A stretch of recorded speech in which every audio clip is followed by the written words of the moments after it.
With the overturning of Roe v. Wade in 2022 in the US, the discourse on abortion has become increasingly heated, even in a country like India.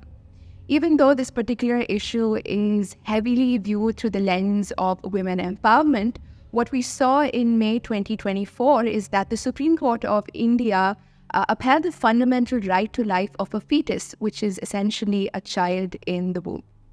In today's podcast, we are asking basically the question of whether the rights of the woman need to be pitted against the rights of the child to begin with, and what is the abortion situation here in India. And finally, we will also look at how the church has been responding to the question of the unborn life made in the image of God. So with that, it is my absolute delight to welcome you to yet another episode of Saft Podcast, dedicated entirely to the abortion question today. And today we have our guests, Johanna and Simon Durairaj, and it's my absolute pleasure to welcome you all to the podcast. So welcome to the Saft Podcast. Thank you so much for having us, Larissa. So it's an absolute delight. And I was just actually clocking the timeline. I found out that it was July 27th, so around this time last year, that we met for the very first time. And to think that we've come so far in 1 year has been such a blessing. And I cannot wait to unpack everything that you all have been doing in this, not just in this past year, but even before that. But to give our audience a little bit of clarity of who you all are, Simon and Johanna Durairaj together founded the Life for All Center in 2009. So this is the first organization in India to defend the value of life from conception to natural death. And they basically help women who go through crisis pregnancies.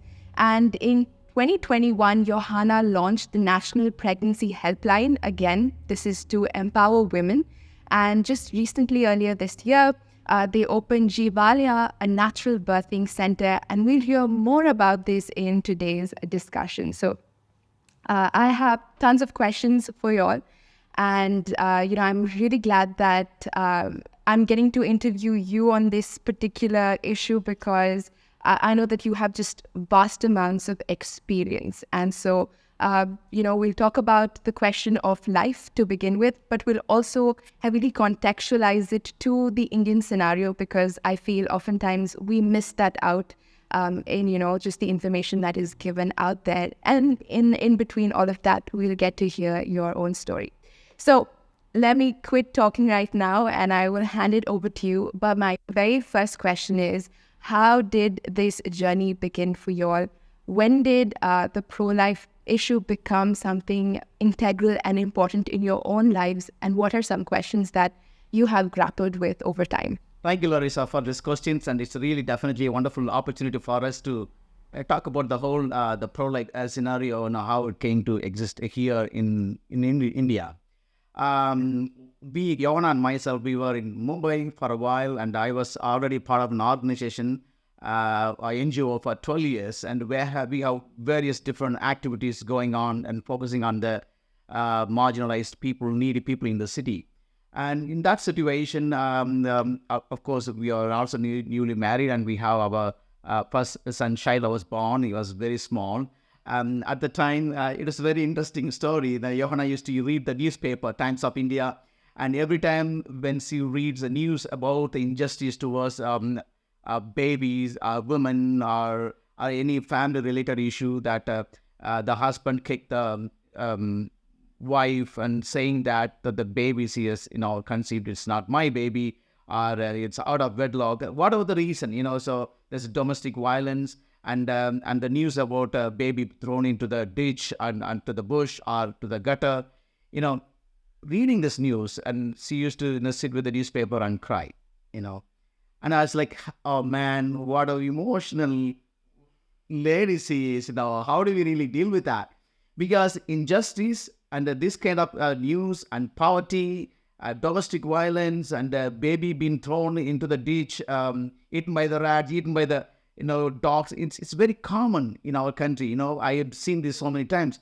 And yeah, we feel sorry about that, but you don't really sit with the newspaper and cry whole day, and that's what Johanna is like, I tried to comfort her, and that was not really possible. When I say relax, and she hated the words relax, and it's like I was really don't know what to do. Again, as a Christian, it's like, oh God, what an emotional wife you are giving to me, or something like that. It was very difficult for me to even to comfort, and I didn't know how to handle the situation. And I even tried to hide the newspaper, away from her, so that she doesn't read this news, that kind of thing. Yeah. And, me, I grew up with a lot of injustice and a lot of poverties. As a childhood, in my childhood, I was seeing people being murdered on the street and hanged and burned, many death I have seen.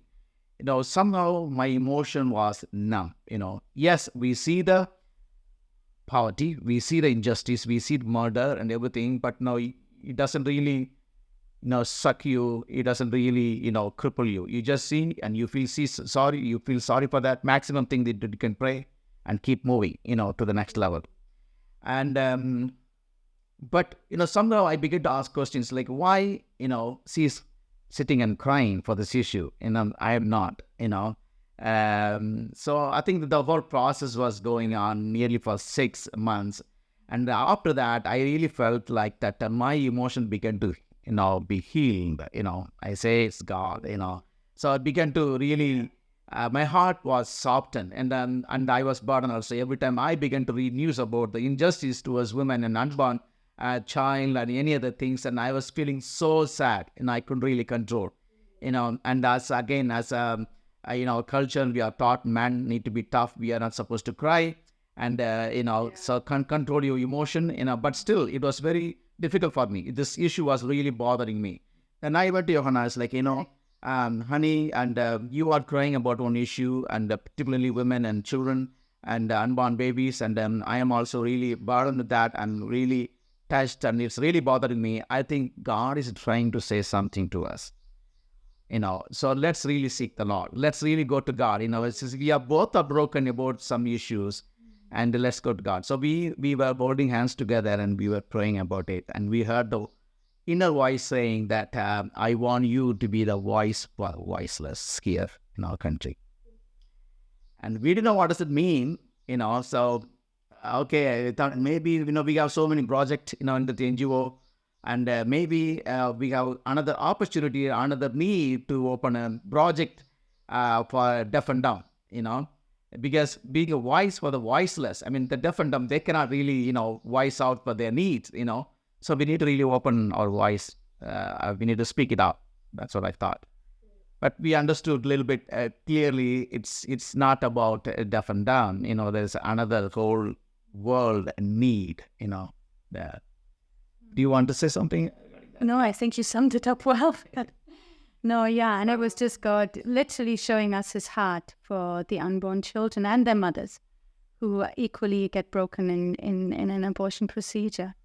And so, we just responded to that really. And actually we tried to join an organization. As Simon had said, we were newly married. We had a small baby, intercultural marriage, lots of work. But there was none. There was literally, at that time, at least we couldn't find any organization in India that was catering to the needs of the preborn children and their mums. So the only way to still follow this leading was to then start a new organization. Right. And I can only imagine how, in some sense, daunting that must have been, India is quite the vast country, right? And to start something like this. But I'm going to backtrack a little bit and perhaps ask you, growing up, did you ever encounter the pro-life issue or the abortion question to begin with? And did that have any bearing on you, in terms of organizations that you were part of? I know you mentioned that, you've done some work in the marginalized communities, but was this an issue that was relevant to you growing up? And did you have to answer some questions before you could get into it yourself? That is this really worth it? Does life from the womb really matter? Were these questions that you had to grapple with before you could answer the calling that God had placed over your lives? So my father ran an organization or NGO, and so I was always part of some kind of social activity, social work. And based on that, I also traveled to different parts of India. And also I was able to, even before we got married, I was able to travel different countries as well, because the organization that I was part of is also international organization. So having the experience of traveling to different countries, I never heard the word pro-life. Different activities I was part of, involved in, like rescuing the street children and rescuing the children from the commercial, the red light area, children of commercial sex workers, and helping the homeless people, and many different activities. But I never heard about saving the life from the womb, or the pro-life word. I never heard that. Even in a spiritual setup, being a Christian, go to church and kind of things. Even in a Christian setup, I never heard the word pro-life. Yeah. So I think growing up, I grew up in Germany most of my life. I didn't grow up in a very Christian family. We were just the nice neighbors next door. So we sort of had this stand, look, I think we knew intrinsically that it's not something one would do, but who am I to tell anybody else what to do? Who am I to get involved in other people's business? Unlike in India, where everybody's involved in everybody's business. But I'm just saying, this was literally when I came to the faith that I have now. This was just like an eye-opener. It's like, oh my goodness, this is like a genocide happening, coming from Germany, having, the blood of 6 million Jews on our hands. But this is nothing compared to what we're facing, what the world is facing right now. And I think what Simon pointed out is so true for India. When that was the first problem, or the first task we really had, was to start talking about it. Like when we entered this work in 2009, everyone was silent. I mean, this was happening silently, sterile, behind closed hospital doors. Women were suffering silently. Marriages were breaking apart silently. It's just nobody had. In the West, especially in the US, it depends on, like, everyone's verbal. Whoever you vote, how you stand on this issue. But here it was just a non-issue. And that's why we started. The first step we took with the organization we started was doing awareness seminars, and that still remains a large part of our work today, is because we've got to speak about this. We cannot be that nice neighbor that I was 20 years ago and just let her do what she wants to do. But we've got to speak about abortion and what it does to women, because it does not empower women. We've got to give her the information so that she can make an informed choice. So that was really, that was the first, oh my goodness, it's silent. As if it weren't happening, which of course is the total contrary of the reality on that. Right. Yeah. No, that makes a perfect segue to the next point, because I do want to talk about, how it was initially for you when you went out there and you started talking about it. But also, oftentimes people think that this is a religious issue, right? But you and I know that that's not the case. So if you could just flesh out that a little more and say, this is not really about, one particular religion, but this is an issue that should, just make us all think, and we all need to talk about it right now. So in light of that also, what was the initial response that you got from the society with the people that you were interacting, and what were their main inhibitions when you spoke about the abortion issue? And this is I'm guessing, around 2009 that we're particularly talking about. 2010, we started the first seminars, and there was a lot of questions that you had then. But let me see. So the thing about it being a religious thing, I mean, at the end of the day, coming from our faith, we understand that every human being, regardless of religion, or in this country, caste or race, whatever, we're all made in the image of God.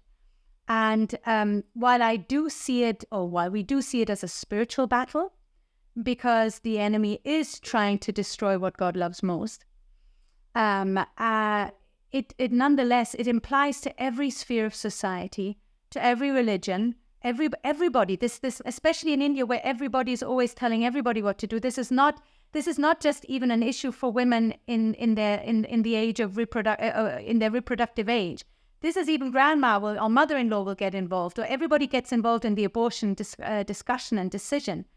So really this matter is for everybody to hear. And we have seen hurting women after abortions from every religion. We have this inbuilt deep role and knowledge that as women, we are designed to nurture and provide for safety and hug and cuddle and love the children. And when we go against God's design, or as some religions might say, against nature, there's got to be ramifications. There's got to be negative impact.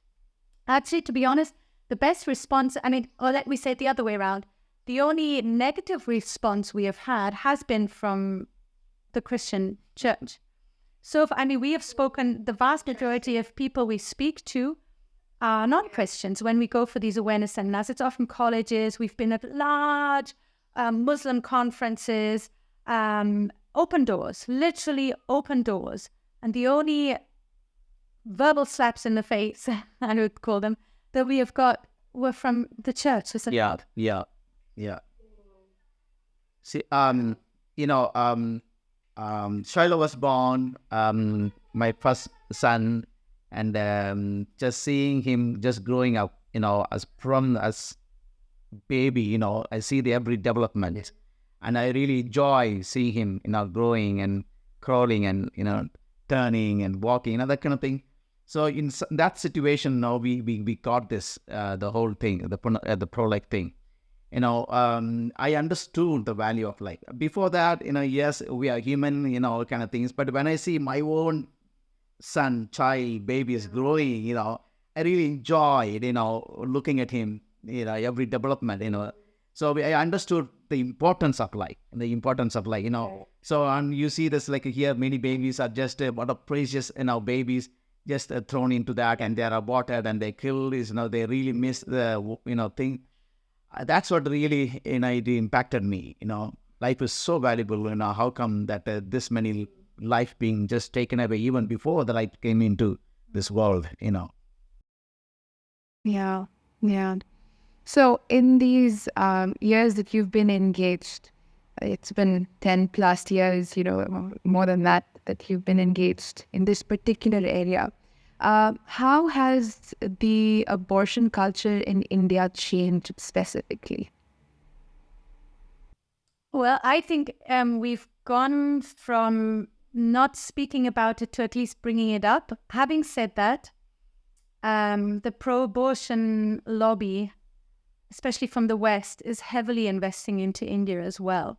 So if you look, and the media, of course, is just soaked in the pro-abortion message. And I see that, for instance, with our pregnancy helpline, which we're not allowed to market. It's ridiculously difficult. And I don't know how many times our account has been blocked, and, key search words, not even allowed to put pregnancy in there, let alone abortion pill or whatever, So it's we've woken the dragon, if you will. Yeah. But at the same time, it's giving a platform to talk about it. Of course, what we're missing now is people to get involved, to start writing in the media, to start speaking up, to offer practical help, to get active in the legal work. We're missing those people because the pro-abortion lobby is just a very, very rich community. They have people, they have the resources. Even today, I was just looking at it was a funding agency from the UK, I was reading through a research paper, and this was specifically funded by this organization. So I said, let me just look at this funding organization, and just random, just this one unknown name, I don't know, probably nobody's really heard of this funding organization. They are funding 36 projects in India to promote abortion. So there's a lot of money flowing into the country to promote what they would call reproductive health, what we would call something else, So the abortion scenario, it's, according to the Lancet, it's 15.6 million in 2015. I've spoken to quite a few doctors who have said, Johanna, this is the tip of the iceberg. This is the tip of the iceberg. And then, of course, the vast majority of these abortions are self-medicated abortions, meaning, the tablets that you can buy over the counter in this country, which you shouldn't be. So we have so many unrecorded abortions. I mean, the number is it's just a huge Goliath that we have to be fighting, or a Molech, if you will. So we're not there yet that we've actually, we haven't changed it. I mean, we've changed individual lives, we've saved individual lives. There's lots of organizations that are there now to speak and to offer practical help, but it's just still this huge task ahead of us. Yeah. When we got the whole idea or the concept about pro-life, we didn't want to start any organization. We were looking for some organization. Okay, there is a obvious need. 16 million babies are aborted at that time, and I got the news from the newspaper saying 16 million babies are aborted every year here in India, and that was definitely a big matter to me. So I was looking for some organization focusing on saving the baby from the womb. And I didn't find any. I mean, I had a really good connection with top leaders who are connected to major NGOs here in India, and in all major cities. Not even one single organization focused. There's an organization focusing on women and women development, women empowerment, and children and street children, homeless people, HIV victims. Nothing. That's not it. So we didn't want to start an organization. Then we forced, or we were put in the situation to start without any experience, without any exposure, without any training, simply because of the conviction that we had. And I think that's just, I mean, if there's people listening who literally, feel they want to do something, but they don't feel equipped, or they're not trained, or maybe they're not a medical, or they're not a media, but, literally in the Bible, we can read about, Jesus sending out his disciples without anything. And that's how we felt. We had no qualification in this, neither Simon nor I we didn't really have any knowledge. All we had was a couple of month-old baby that sort of reminded us that, hey, one moment, the one in the womb still needs to develop, and so does our little one. So, what's the difference between the two of them? And then just this deep conviction that life is precious. But, again, in the US, you've got to find a niche of how you can get active in the pro-life scene. In India, anything. You can do anything to get involved, right? So just as an encouragement to people. No, I think that leads me to the next question.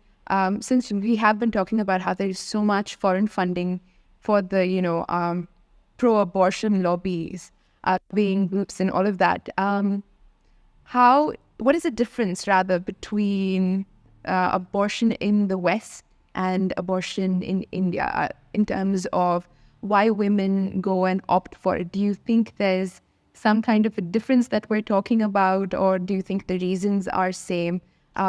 Because, I mean, personally, I feel like in our context works a little differently, and we'll probably flesh this out a little more, but just to start off with, in a heavily male-dominated society, and I might as well bring it in, female feticide is a big issue in India. And so we already see an irony that's kind of coming where we're speaking against female feticide, but we are for abortion. So in that sense, what is the difference that you find between the West and India on this particular issue? Sorry, go for it. Okay, East and West, we have different opinions.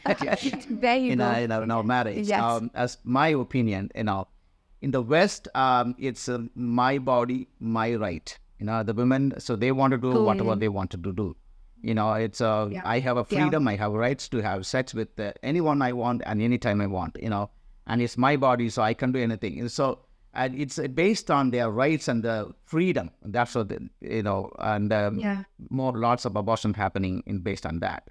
Where in India, it's a huge number is happening, but here based on the ignorance and the myth called poverty, and poverty or population is the reason for the poverty here.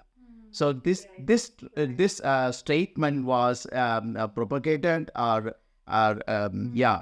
brought to people by government, saying the small family is a sweet family, and we are two, ours two. Then after that, we are one, ours one. So the government focus on a small family. So like if you have 2 children already, okay, it's done, it's enough. You don't need any more children to go for abortion, So he has most on the ignorance and the situation here, but it's not only within the family setup in it's the abortion is happening huge number even outside the family, teenage pregnancy and all kind of things happening, but it's mostly because of ignorance. Yeah, and I think there's just coming from a culture where I, as a daughter, would be allowed to voice my opinion and, choose maybe the career I want to take. And I see that very different in this country. We have a life center where we take care of pregnant ladies. And right now, just over there's a 17-year-old who has a consensual relationship with a major, who is now imprisoned because she is a minor. And she wants to keep her baby. She really likes the father. She hopes to marry him. His family is okay with that. But her auntie has decided that she needs to go for an abortion. And since she's a minor, she has no right. So we're fighting at that battle at the moment, just trying to convince her aunt, who is a nurse, that this child has a right to live. So again, where's the voice of the mother in this? If you say my body, my choice, where is her choice? Her choice is she wants to keep the child, but she doesn't have that choice here in India. And I find that very often, and she's not the first case we've had like that. You would have women who maybe want to have their third child or their fourth child, or maybe they do want to have a second daughter, but then so many other people, are part of the decision-making process, and which can just be devastating and just very traumatic for a woman. Yeah. And of course, deadly for a child. Absolutely. I think this is perhaps a good point for us to then start looking at what are the questions that people are asking, or what are the fears that people have around abortion, or not necessarily around abortion, but there are certain fears that drive people to say we need to make sure that abortion is legal in the country, and that you should give women the agency to make that decision. And I know that we've not really spoken about this yet, but maybe you can touch upon it a little as I ask you this question. But you hold a lot of seminars. You are talking with college students, school students. You're doing other kinds of sessions. Let's ask, the fundamental questions that people are grappling with in the abortion question. And that the very first one being is, when does life begin?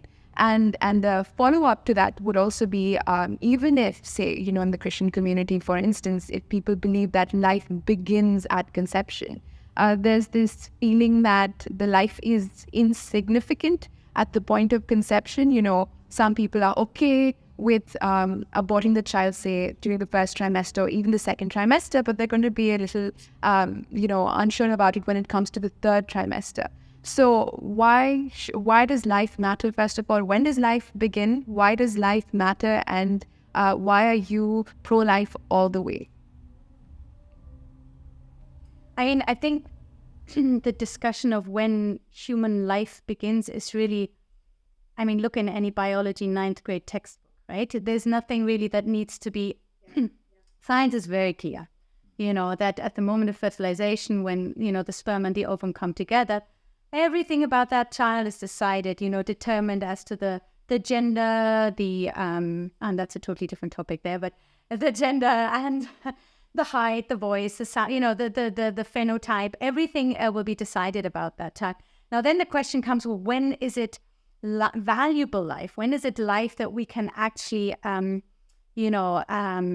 count as precious enough to give it the right to live? And of course, that's a totally subjective and interchangeable, definition that you can find there. It used to be viability, which means, that the child can live by itself outside the womb.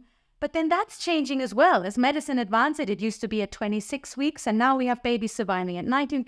So then it's personal, then it's individual, personal. Well, when you're aware of yourself, well, a newborn isn't aware of him or herself yet in that sense. So then we have people like Peter Singer, who is a professor for ethics at Princeton, who says, well, if you're saying that personhood is the definition of the right for somebody to live, then a newborn technically doesn't have that right.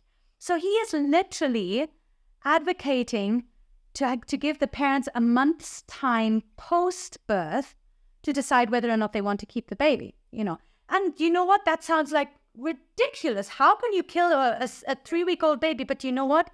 it's actually a logical conclusion.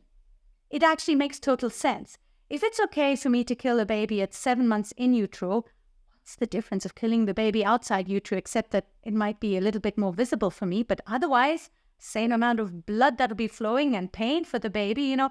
So either we start at the beginning when life begins, which is conception, or we can just put it at any point, you know, which is just, it just doesn't make any sense at all. If we look at the Bible, of course, we see that God says to Jeremiah that he knew him before he formed him in the womb.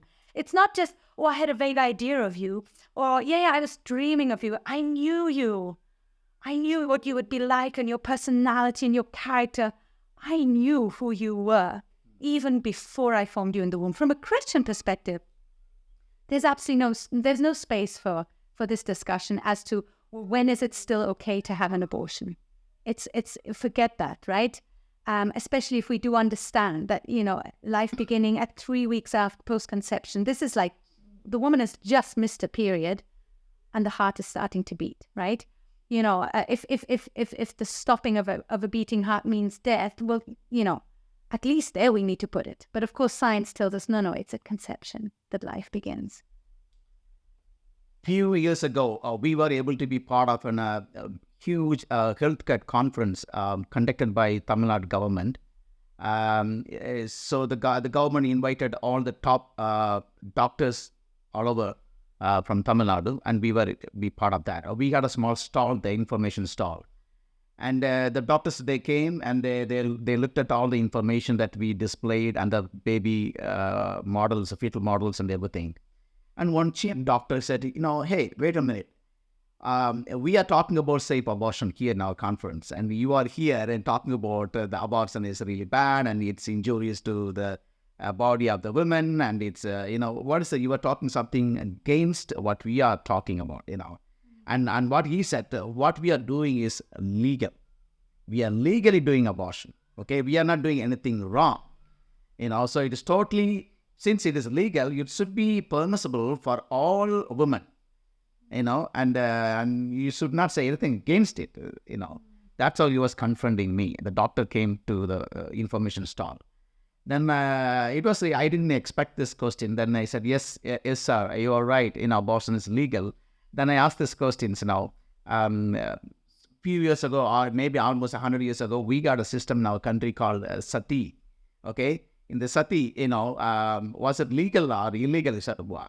Then he said, well, of course it is illegal. You know, how can a woman, you know, burn along with her husband when he died, you know? Then I said, but it was somehow it is accepted by the society. It's accepted by the culture. You know, there was not, you know, I mean, there was no law framed about it, but it is kind of legal, you know?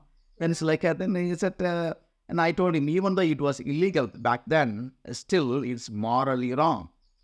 It was legal back then. So it was legal. Sorry, it was legal then. Now, but it's morally wrong. You know, similarly, in America, there is a slavery system. I asked him, is it right or wrong? He said, of course it is wrong. How can one human being sell another, human being? It is wrong.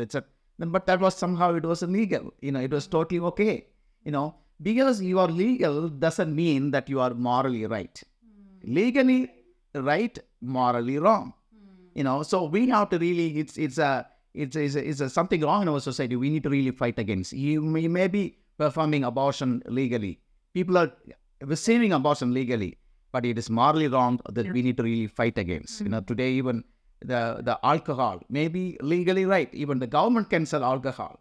But if the laws change, then it become illegal. You know? So that we need to really consider about that when it comes to legal. Yeah. And I think, the laws always reflect the morale of the country, right, of the people. And I think that's why this information, the awareness that we do is just so important, because as we said at the beginning, it's ignorance, right? People just don't know. And they suffer afterwards, the women. And as I said, marriages break apart, but they're not connecting it to the abortion oftentimes. If we help people understand, what an abortion looks like for a child at different stages, of course, there's different abortions, then the laws will ultimately change. And we are seeing a couple of changes. We are seeing a couple of judgments at the moment, where the court is speaking in favor of the child. But yeah, it's a very complex issue. And hearing my answer, the doctor actually said, "Oh, yeah, it makes sense. You're right." No, he couldn't say anything else. Then he walked out. That's awesome. Yeah, so for all the audience members, just take note. This is how you do apologetics, on the abortion question. But, Johanna, you spoke about how nowadays, and increasingly so, there are a lot of visuals also that show how abortion is done across different trimesters, and what really is happening to the child. When you show this information to someone who is leaning towards abortion, do you really see a change in them once they know what an abortion actually entails? So our motto at Life for All has always been, we don't tell anybody what to do, right? But what we do, what we see as our job, so we don't tell anybody to go for an abortion or not. Or to not go for an abortion. We don't tell her to give her a child for adoption or not. That's a woman's decision. But we do make it our job to bring all the information. And for that, of course, we need to inform them what happens in the womb. What happens at conception? What happens 3 weeks later? What does it look like 7 weeks later? What does it look like at 20 weeks? What does the abortion procedure look like? What effects are there? How can it affect you psychologically, physically? And you'd be surprised how devastating an abortion can be for women. But yeah, there's an organization in India called Rescue, and they love their stats and they do a lot of research, which is wonderful. And their main focus is awareness seminars. And I remember one stat that they came up with was that they specifically go to colleges, that 80% of people who were pro-abortion, or at least sort of, the good neighbor I was, I wouldn't do it, but I'm not going to tell anybody else not to do it kind of thing. Yeah. So they would, after a seminar like this, they would change their mind about this and understand, oh my goodness, it's a baby. Oh my, it's actually damaging women, So that's 80%, but you know what? That might be a very, that's probably not a very conservative estimate there. I'm guessing that, maybe even if it's just half of that, if they're just excited about this seminar and want to tick the right box and say, no, I'm pro-life. But even if it's just half of those people, I think with the awareness, we can bring a huge impact. It's so, so important. Right. So I will also tell, this is something that I've noticed people say, and I'm sure you've heard this question as well, is I understand it's a child. I understand it's living and it's great, but the child's still in the womb. The woman's having to carry this child for 9 months. It's changing her life completely. And we already touched about agency of women, especially in India, right? So keeping that in mind, they still feel like it should be a woman's choice, because if she gives birth to this child, her life is going to be altered just negatively. But I know that you have worked with so many women. And so I want to ask you this question. Does abortion empower women? Okay, so that's my big slogan here. Abortion is not women empowerment. And again, I can give you some examples. We can sit over a whole mug of coffee and I can tell you stories of women who have literally been empowered by giving birth, especially rape victims, and that's a big hot topic as well. But if we just look at what it does to the mother, the side effects that it can have, an abortion, it is just crazy. Look at China, okay? So China, we all remember the one-child policy, where they literally had a specific police force which their only job was to find illegally pregnant women, meaning they were pregnant with their second child or their third child. These women literally had to hide in their houses, but then the neighbor would call the police and say, "Oh, she hasn't come out in a couple of weeks. I wonder, And then literally there's stories of this police forces coming into the houses and performing forced abortions. Then you have other not quite as traumatic, but still traumatic stories where women just, they just submitted to the authorities and to the laws and even though they didn't want to have the abortion, they wanted a second child.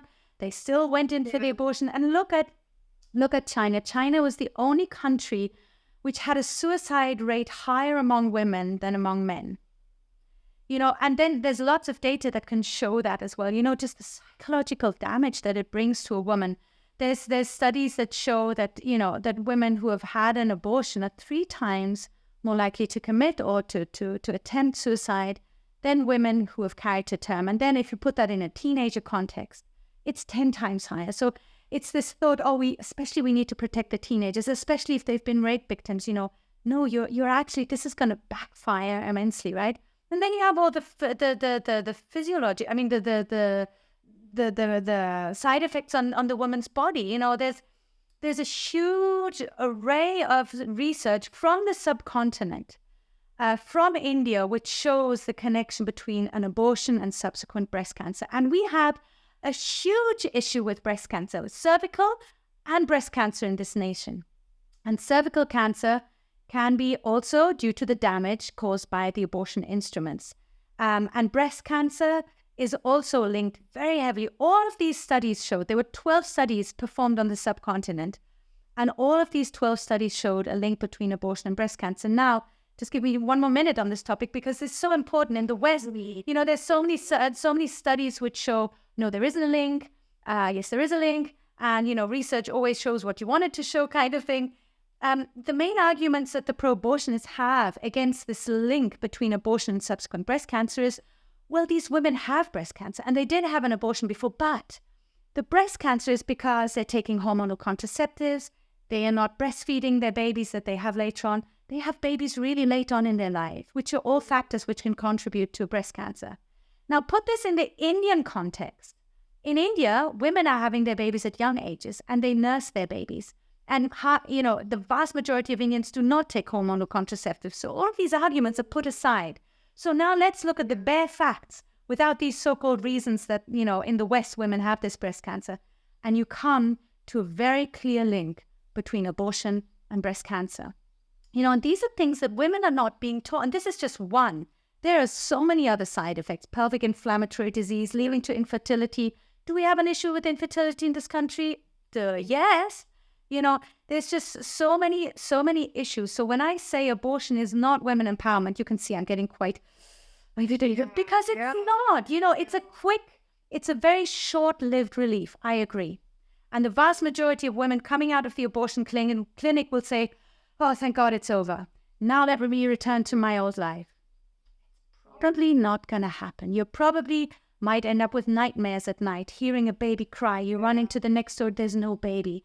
You're struggling with insomnia, broken relationships between husbands, the guilt, the blame game. Why didn't you stop me? Why did it, and then, this suicide. Why should I live if my baby, the inability to bond with the next baby, or the over-mothering with the next baby, the overprotecting. It's just, it breaks women, literally. How dare we say that this is women empowerment? It is not. Yeah. And so in the case, yes. I'm able to meet thousands of college students, university students, and thousands of religious ladies, in the religious setup, meeting and conferences and conventions. And when it comes to this subject, of abortion, I can see that the women immediately, they react differently. And I could see that they are really struggling, suffering because of abortion. And there is a YouTube video called The Silent Scream, and it's about a baby's cry in the womb. Similarly, I definitely believe there's millions and millions of ladies here in our country. They are suffering and they're crying without saying that, silently crying without saying that. Abortion does affect them. They don't really just verbally speak it out. Mm-hmm. Yeah. I think we will definitely get to discussing what are some things and ways in which we can help, women who have undergone abortion. And, I think there's a lot of, sometimes people feel like the pro-life movement also comes from a certain side and they feel like you're judging me and, there's no grace that is offered over there. And so perhaps it would be nice if you could just clear the air and just tell our audience what the pro-life movement actually stands for, and it's not just about prevention. We're not just talking about, we're talking about prevention. We're talking about, in some sense, sexual integrity as well. But we're not just stopping over there. We are talking about those who've also undergone an abortion, and the movement is about catering to them as well. So if you could just, clear the air and just tell us very simply, what is the pro-life movement, especially for someone who's, hearing it for the very first time?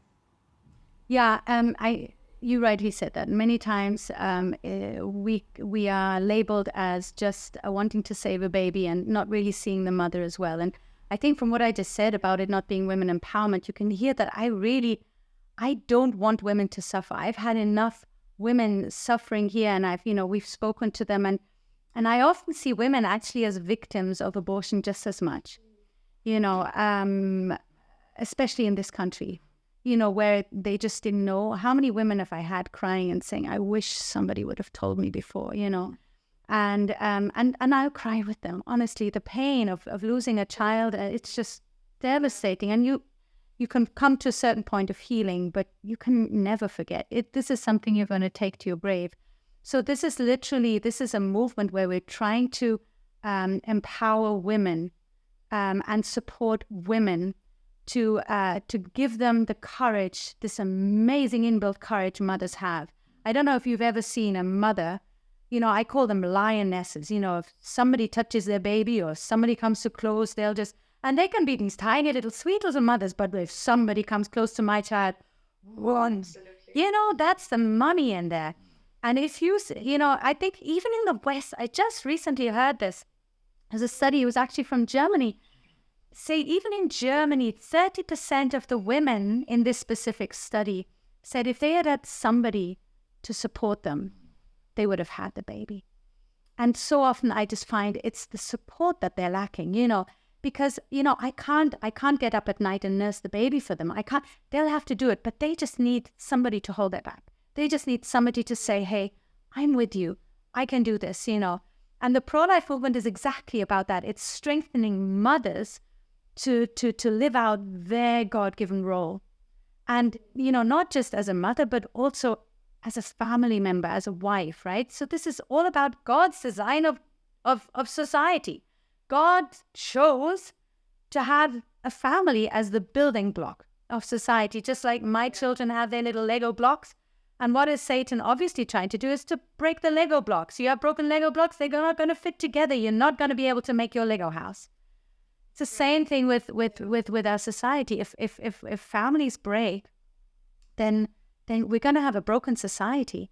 And so it's really much more than just the baby. Of course, the baby is the one that is ultimately going to die. Every successful abortion, kills a child, but it breaks a mother, and it breaks, it breaks a family. And so this is really about families. This is about strengthening God's design of society and just coming closer to the original design. And it doesn't just stop at having the baby born and dropping the woman. In fact, we've just recently opened what we call the Life Center 2.0. And we have a Life Center here, which is for mums who are pregnant. Maybe some of them have just given birth. They're in the hospital. The hospital calls and says, nobody's picking her up. I don't know where she belongs. She's got this newborn here. Okay, let her come here as well. But then we have mums who have older children.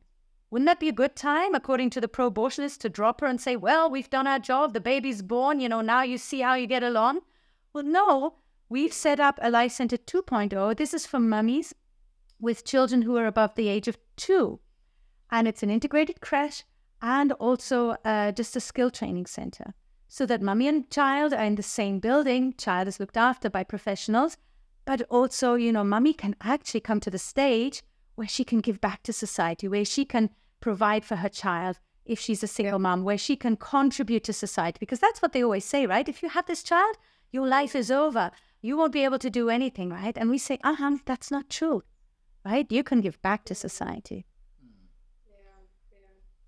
In our center here in Coimbatore, we have hundreds of ladies coming and going, and experiencing our love and care. I think none of the ladies wants to go for abortion.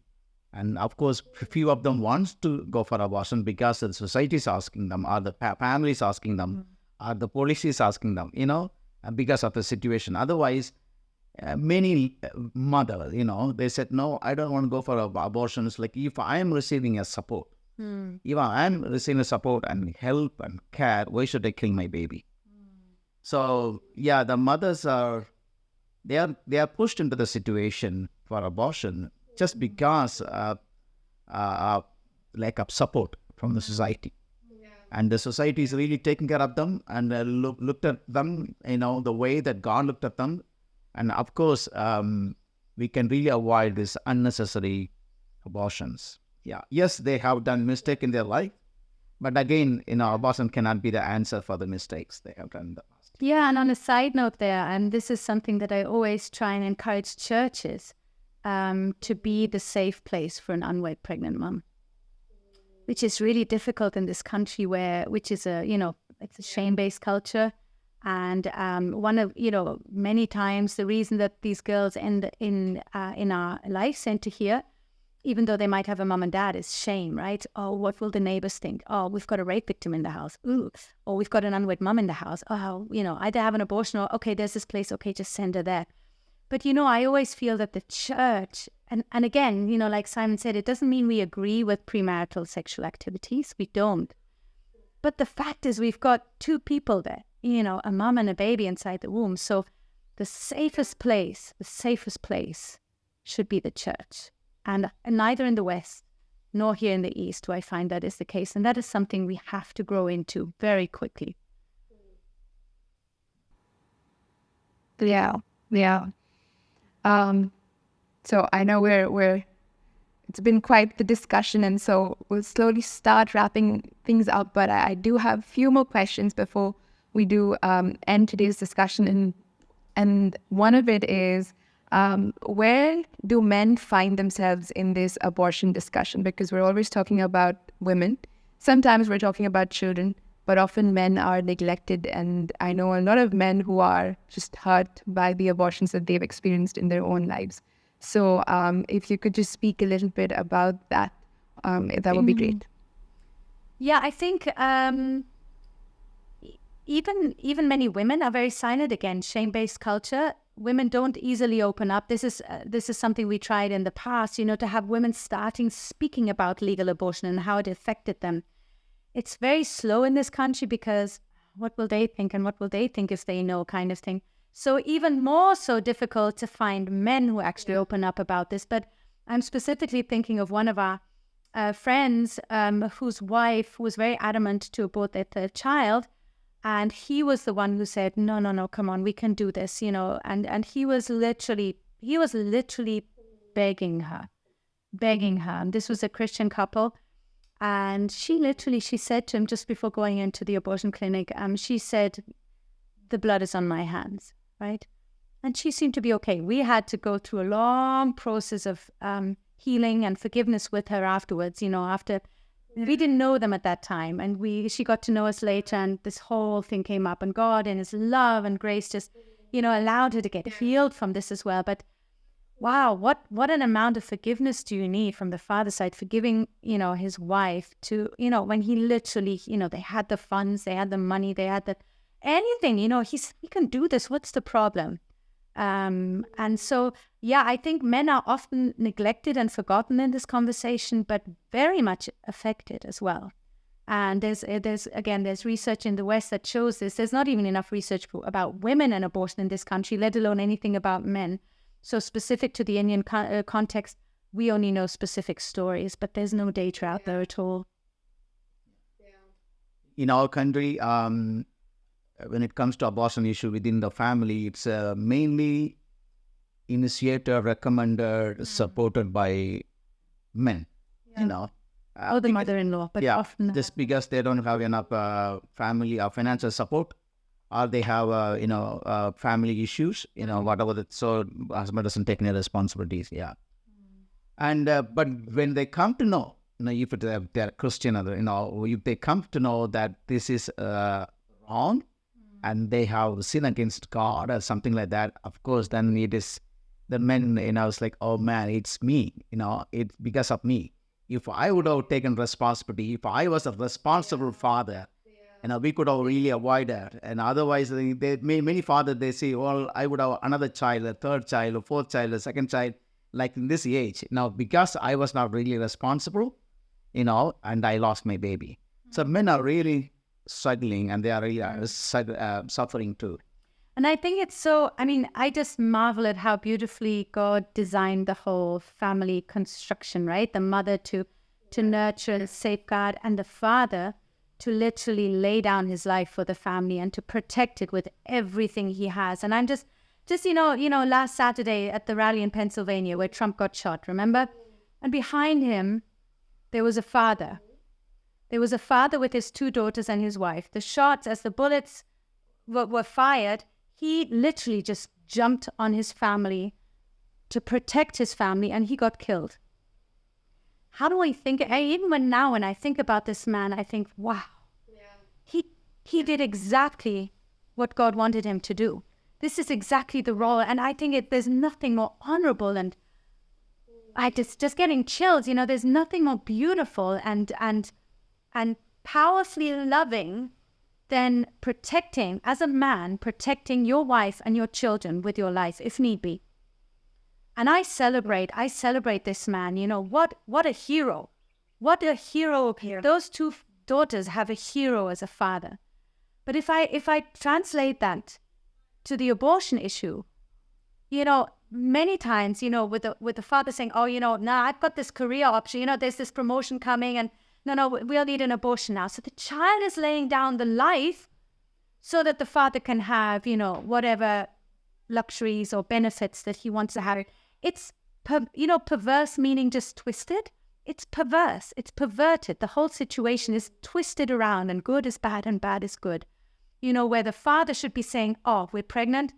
We've got this baby. I have no idea how we're going to do it, but I'm going to work day and night so that I can provide. I'm going to give everything for my child to protect it and to protect you. That's how it should be. Yeah. One last question on misconceptions. Is miscarriage and abortion one and the same? No. Next question? No. No, it's... No, but that's a good question. That's a really good question, because we actually put that into every seminar that we have. Because when we start talking about abortion, and sometimes a miscarriage is also termed a missed abortion, which can be very, very confusing because it's not an abortion, right? So 2 totally different things, right? So miscarriage and abortion, I mean, the only similar thing that we have is that there's a baby inside the woman. We've got a mummy, okay? Other than that, what happens to the child, in a miscarriage, it's not under our control. God gives and God takes life. Mummy will be fine. Suddenly, maybe she'll get some bleeding. She'll have some back pain, some cramping. The child is lost many times in the first trimester, in the first 14 weeks of pregnancy. Vast majority of times, we just don't know why. We really don't know why. Whereas in the case of an abortion, mummy's fine and baby's fine. Some human decides that the child needs to die. Yeah. And so a child is killed inside the womb and taken out of the womb to save the mother from a sepsis. Whereas in a miscarriage, the child dies in the womb and we need to take a dead baby out to save the mother from a sepsis. But that's a super important difference to be aware of. Yeah, because I often find people looking at the pro-life movement and saying, well, how can you blame a woman for a miscarriage? Because they're using it synonymously with word abortion. That's really good. Yeah, simple. Miscarriage is not abortion. Yeah, sorry. That's true. And I think that's very important for people to know. So thank you for just laying that out so beautifully. So we'll switch gears and we'll move towards, I wish I could sit here and ask you so many more questions, and I know there's so many more stories that you can give. But just in terms of the post-Roe world, right? That's how we're calling it right now, ever since the overturning of the Roe versus Wade in the US. How have the courts responded to this particular scenario here in India? I know that we've seen some pretty interesting cases in the last couple of months, and I think each High Court or the Supreme Court, their response is always so very different. Like, you're always anticipating and you never know what they're going to say. So how have the courts changed their response in some way post-Roe, or just even in general, apart from the courts, how has the culture changed? Yeah, that's actually a really good question, but you're probably the better one, or you probably know much more about this just because you're in it as well. But what I've observed is, first of all, of course, a year before Roe v. Wade, we had a huge amendment happening with the abortion law here in India. We had the Medical Termination of Pregnancy Amendment Act 2021, which changed the legal ceiling from abortion from 20 to 24 weeks. It allowed unmarried women to have an abortion up to 20 weeks. And then in cases of fetal anomalies, there's really all restrictions are really lifted on that. And then, of course, a year later, we see the Roe v. Wade being overturned and it going back to the states and to the people, I guess, But I believe that the overall number of abortions have actually gone up in the US. That is heavily due to the fact that many of the abortions now are home, self-medicated abortions. In India, the abortion lobby is well and active, and I think is pushing further and further for liberalization. Post Roe v. Wade, so much money has flowed into the country for the pro-abortion agenda. There have been a couple of what I would call landmark judgments. I remember one specific case where an unwed mother approached, I think it was the Delhi High Court, at 22 weeks. So she's past the 20 weeks for an unmarried woman. And they said no. Then she goes to the Supreme Court, and the Supreme Court grants her the permission, which basically made this a landmark decision, allowing unwed mothers to really have the same unrestricted abortions that married people can have. Also, the specific advocate, Mr. Mishra, he's in the same judgment, the Supreme Court also highlighted again the issue of rape within marriage, that is to be considered. So if there is a marital rape situation, it hasn't been criminalized yet, but still there are easy grounds to attain an abortion in such a case. But then we have other cases as well, which sort of have been, they've really considered the unborn child. And that's always what it is, right? The bodily autonomy of the woman, as opposed, what about the baby's right to live? And I remember two cases where the Supreme Court literally recalled their order, right? Where one was a case where a woman was suffering from postpartum depression.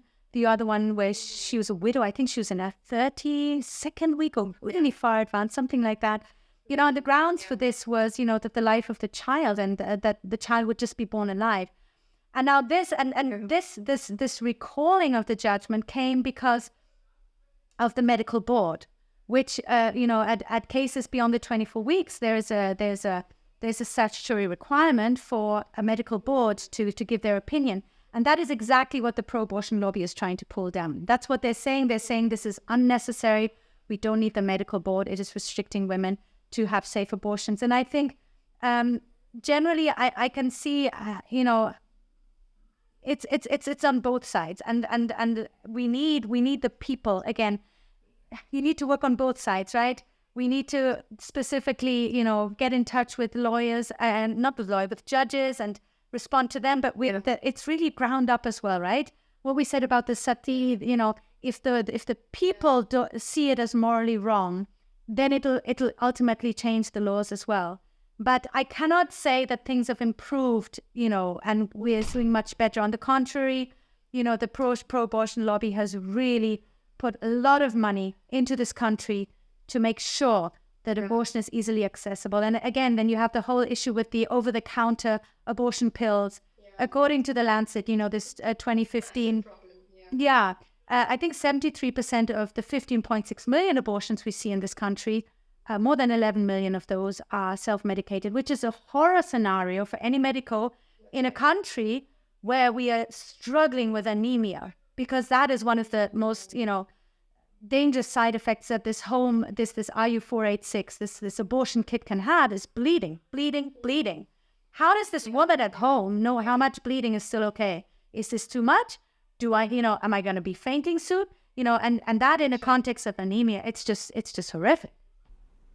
Yeah, I'm really glad you brought that point in about anemia, because I think it's very contextual to our discussion.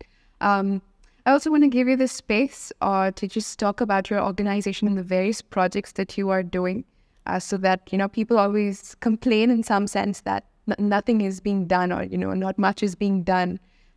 So I would really love for you to just talk about the work that you've been able to do over the years by God's help. Yeah. Yeah, as I said previously, the whole abortion issues is it's happening just mainly because of ignorance.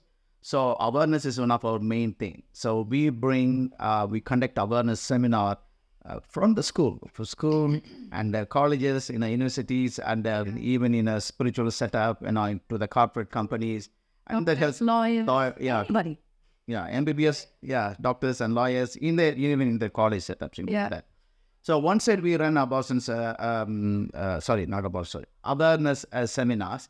In the seminar, they say, well, it's great, and we are convinced, good, you are saying that, and abortion is not women empowerment, and life is precious, life is valuable, and now, but practically this is the situation. Now my sister is pregnant, my aunties are my relative, my neighbors, what to do? What is the answer? What is the solution for that? And that's where we started, okay, let's have a life center. So we have a life center that cater the women who are in crisis pregnancy. So they can come and they enjoy the pregnancy and they deliver the baby. And if they are minors, most of the time, they surrender the baby to the government, the CWC and major, and we encourage them, we support them to keep the baby, if the mother is really mentally good and okay, and we encourage the mother to support them. And in some situation, the mother, the major also, they kind of surrender the baby to the government. So this is Life Center, okay? And apart from Life Center, and we also have a pregnancy helpline. Do you want to talk about that? Sure. Yeah. That really came up. I was in an international conference in 2018, and I had the idea that, maybe having a pregnancy helpline, like a pro-life pregnancy helpline. But then seeing the amount of work, I was like, thank you, but no thank you. So I went to this conference in 2018, and a gentleman from the US asked me, are you Johanna from India? And I said, I am. And he says, well, you know what? I run the largest pregnancy helpline in the US, and you've really got to start a pregnancy helpline in India. And I said, why? And he said, the highest volume of callers that we get from outside of the US is coming from India. 700 women a month reach out to us through our American helpline. And I was just thinking, wow, these are just women who can speak English, who have access to internet, who are just able to do that. How many more are we missing? And so that's why in January 2021, we started the pregnancy helpline. And I think just last year alone, we've had 3,000 calls. This year, the numbers, again, Google is our enemy and it's very difficult to market this. But still, the need is huge. The need is huge, yeah. I think Google is not our enemy, but I think... Google is not our enemy? We are their enemy. Okay, we are there. Sure, yeah. And then, of course, as I mentioned before, we have the Life Center 2.0, which is for the mums with the older children.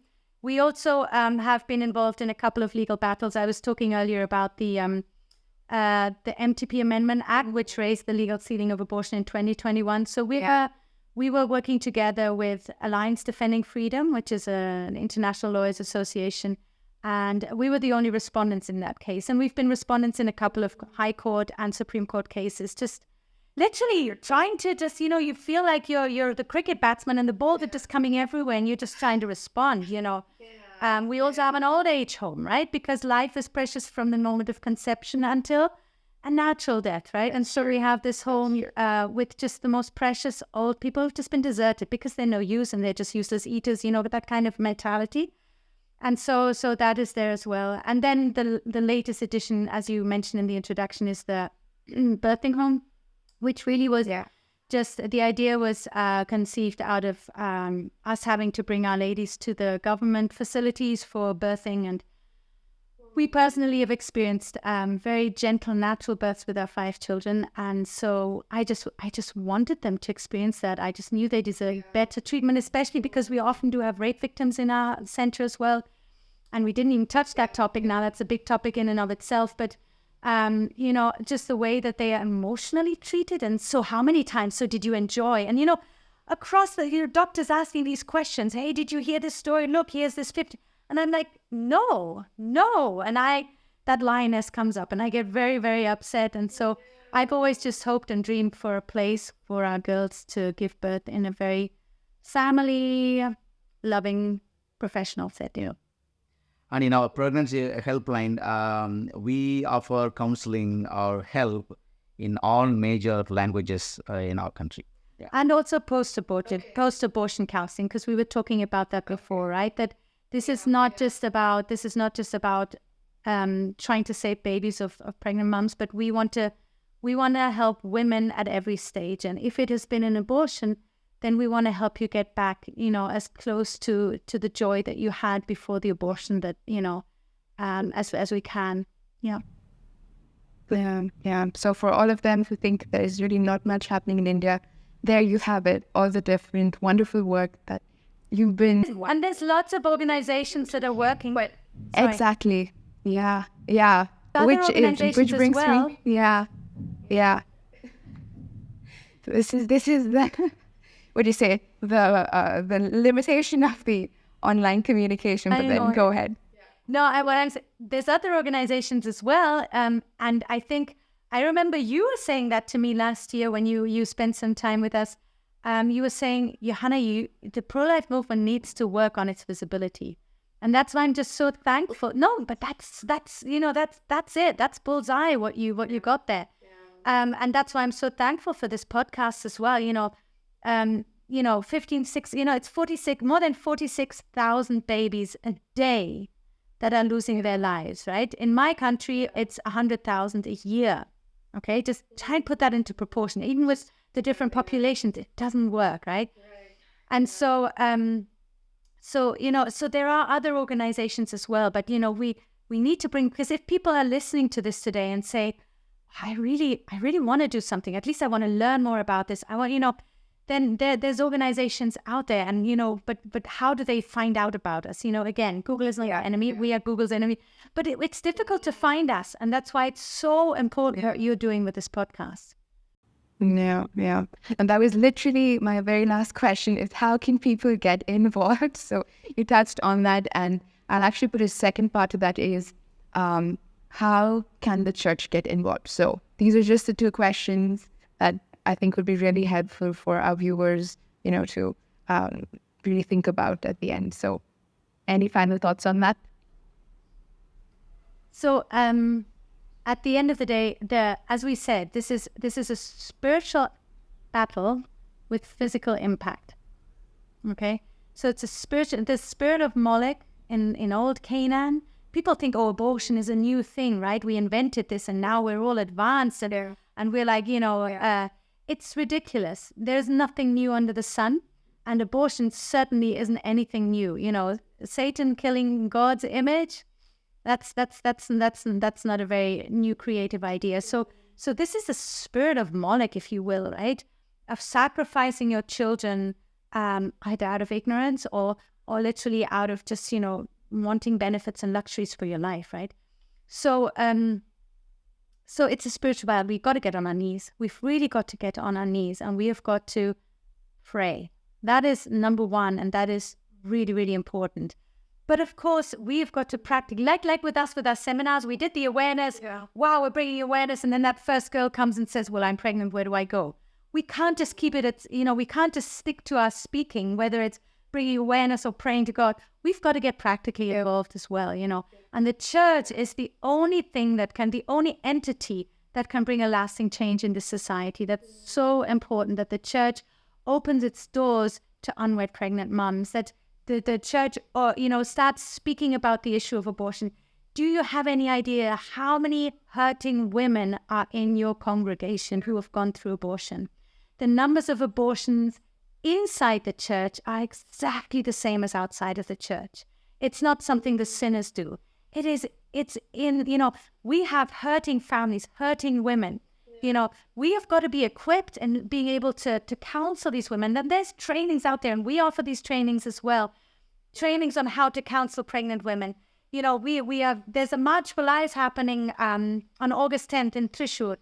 Get on the street, get out of your comfort zone. Stand up and make a statement. Bring your children along. We're going with our 5 children, But, get active. And if you have questions how to get involved, if you're in the media, call us. Media is the thing that we need, But literally, as I said, in America, you've got to find a niche where you can still serve.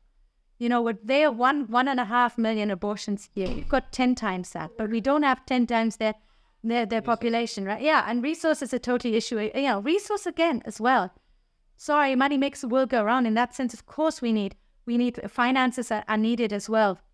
But in this country, you don't need to look for a niche. Oh, they're already doing that. Oh, they're already doing that. Oh, what can I do? It's not like that. Believe me, with any qualification, with any passion you have, any talent you have, you can serve God in an issue which I think is very, very close to his heart. So much so that he when Cain killed Abel and God said to Cain, your brother's innocent blood is crying out to heaven. Now tell me, what does it sound like every single day? Yeah. The blood of 46,000 children crying up to heaven. And I wonder if our worship is louder or the screams of these children. We have got to get moving. And I think something to always wake the church up is Proverbs 24:11 and 12. Rescue those being led away to slaughter. Hold back those staggering towards death. But if you say, oh, I knew nothing about this, won't he who weighs your heart see it and pay you back according to what you have done? We have got a responsibility as a church. We can't be that nice neighbor from next door who I was when I was growing up. We have got a responsibility, Ephesians 5:11, to address the evils of society. This is God's issue. This is God's issue. It's not a women's issue, and we have got to respond.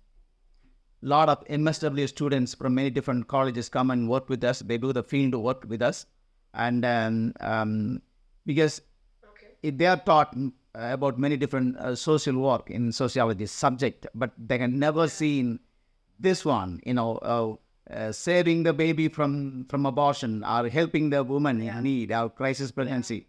They don't have this pattern. They don't have, this is totally new field for them. Because for them, now they see that, there is a new field in the sociology, in the social work. So they see as a social problem, a social issue, they come and work with us.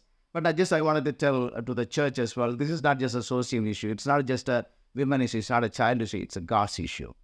So the church need to really come forward to respond to the greatest need here in our country. Yeah. I think that's just the perfect end to this discussion. Thank you so much, Johanna and Simon. It's been an absolute pleasure. I mean, pleasure is all mine to be able to interview you all, but also I'm just so glad that so many more people will get to know about the work that you've been doing. So once again, thank you so much for just answering these questions with such clarity and just helping us know what the pro-life movement is like here in India especially. So God bless you for the work that you're doing. Thank you once again for being part of our podcast, and hope to hear from you sometime soon again. Thank you so much, Larry. Thank you. Thank you. Thank you for everyone listening to us. Thank you so much for tuning in to today's episode. To know more about Johanna and Simon's work, you'll find all the relevant information in the description box. We also want to thank Whitefield City Church Bangalore for hosting us. And to know more about South podcast and the work that we do, you'll find all the information on YouTube and Instagram. Thank you and God bless you.